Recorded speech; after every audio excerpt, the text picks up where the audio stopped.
We got some pretty interesting info about what the future for Borderlands 3 holds in 2020 and also what we cannot expect, like extra rarities. A new update is out now and of course the Moxie's Heist DLC as well, so a lot to discuss. A like on the video would of course be awesome, and let's go. Let's start with a new hotfix that applies when you play the game online, and it has some interesting changes for the Molly 1 takedown. One regarding the matchmaking of this 4-player activity, because if you ever used it, then you know that it doesn't really work.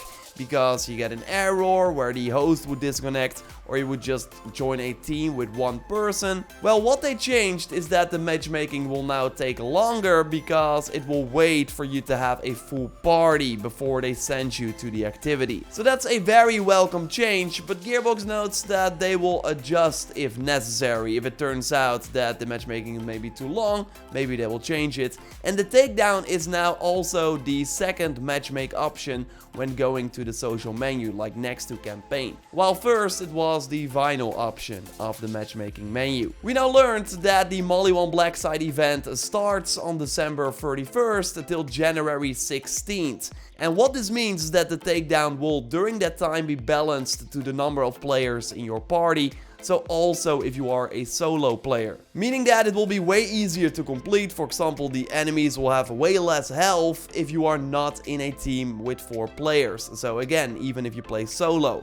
Also, the matchmaking during this event will just start when you are with 2 players, because then you can still do this activity. I really like the idea of this event because it makes sure that way more people who normally cannot get a group can still try out this awesome content. And there's another Molly 1 related change with this new hotfix, namely that the death spheres lose some armor and shield values, so they are easier to take out, because their navigation was improved recently, so they were harder to hit. So this kind of to balance that. We got some fixes for the Agonizer boss, one of my favorite encounters in the game, where sometimes the drops could fall through the ground. I had that multiple times and then you can simply not pick the legendary up, so that really sucks. So glad to hear that that is fixed. And Terror would sometimes not be dropping his loot when rerunning Agonizer 9000. Well, this has also been fixed. But I think this only applies when you take out this boss during the main story, because normally they never really spawn.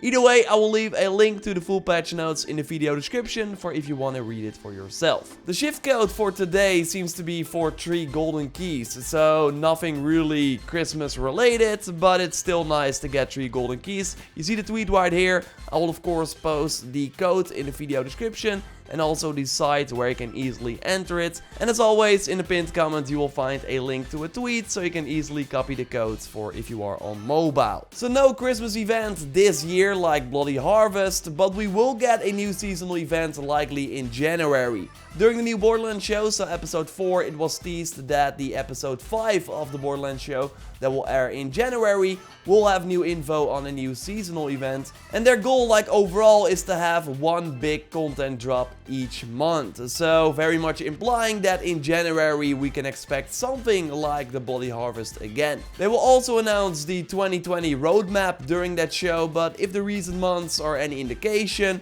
and we now know that the next event is a seasonal event, then we are likely looking at a seasonal event, then a takedown, and then a big story expansion.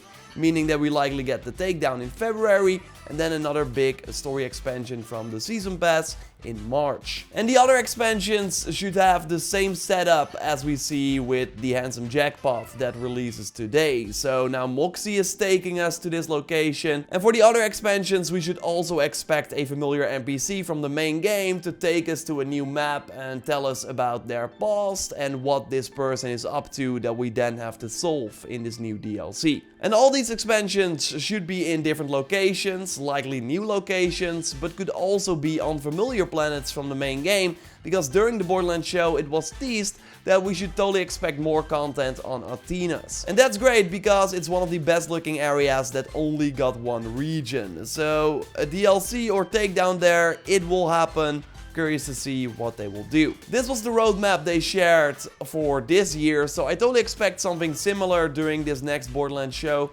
and we can expect it around January 22nd.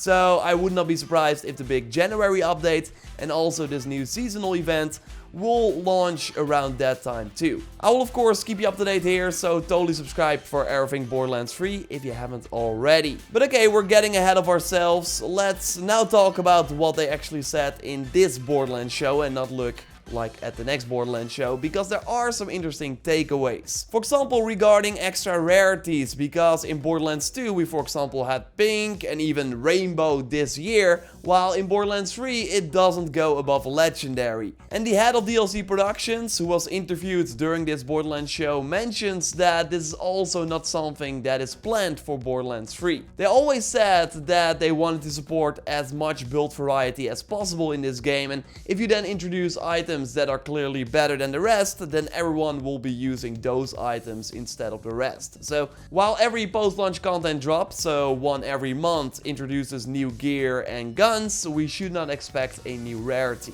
What we should expect are more changes to the drop rates though, likely for the dedicated drops. In a recent video we discussed the hotfix that increased the drop chance of the rare spawn bosses, the Circle of Slaughter bosses and also the trial bosses, but we should expect more of this into 2020 because the drop rates are still pretty low. You likely already noticed that. So we can expect more improvements regarding this. With the recent patch, the Guardian ranks were of course fixed after being broken, and one thing that Gearbox is also looking into is an option to turn off the Guardian ranks completely. So if you for example want to level a brand new character but don't want the extra perks from the Guardian ranks, then you could just be turning them off, so then the game gets a little more challenging for if you want that. And while I will likely leave it on myself, I'm totally for more options, so it's great that they're looking into this. Another big quality of life improvement could be coming to the takedown, because of course right now when you die at one of the bosses, you have to do like a big part over again. And that can be frustrating if you're playing with random people and have no way to communicate during the Wodan fight, for example. So Gearbox notes that they of course want to make this content like challenging,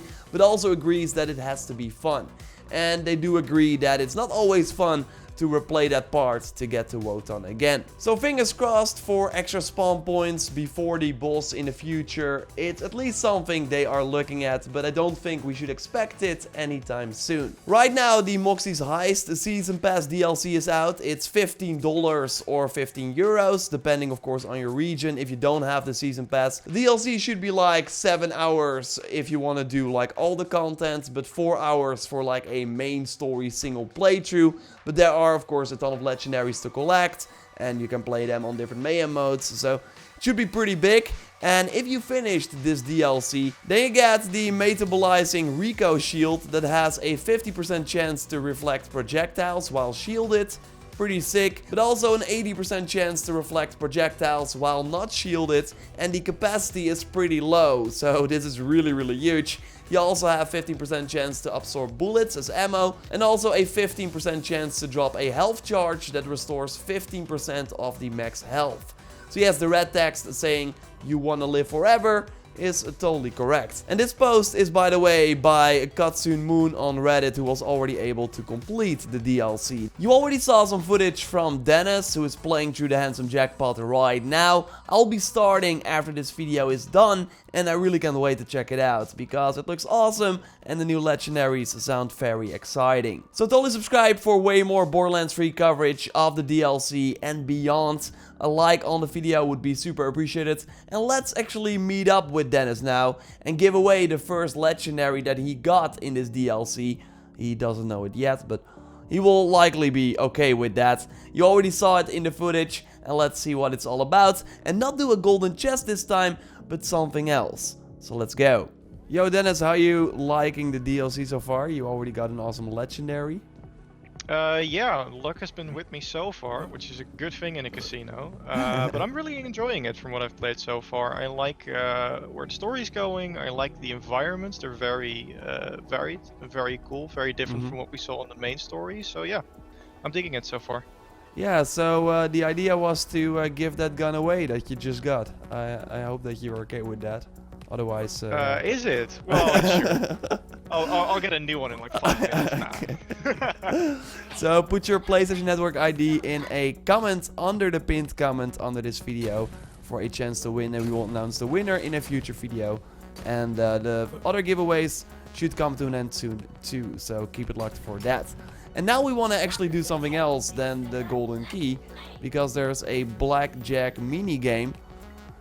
Should I go, or do you want to go? Yeah, you go first. I already had a shot at it.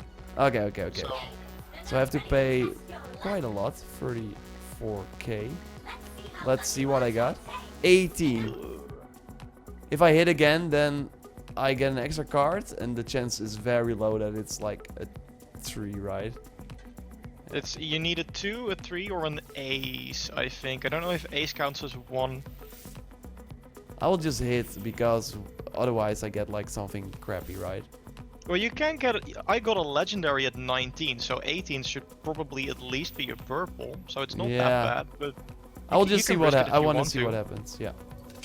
Oh, and now we got a ton of grenades. Run. Okay, cool. Yeah, because we figured that the golden chest like did not really drop anything good, so it might be fun to do this. Or kind of maybe there are some other slot machines. We will figure it out as we go, so subscribe for everything Borderlands 3, of course. Check out the previous video on a secret change that Gearbox made recently regarding one of the legendary farm tactics. For now, we will speak to you next time. Have fun with the DLC, and goodbye.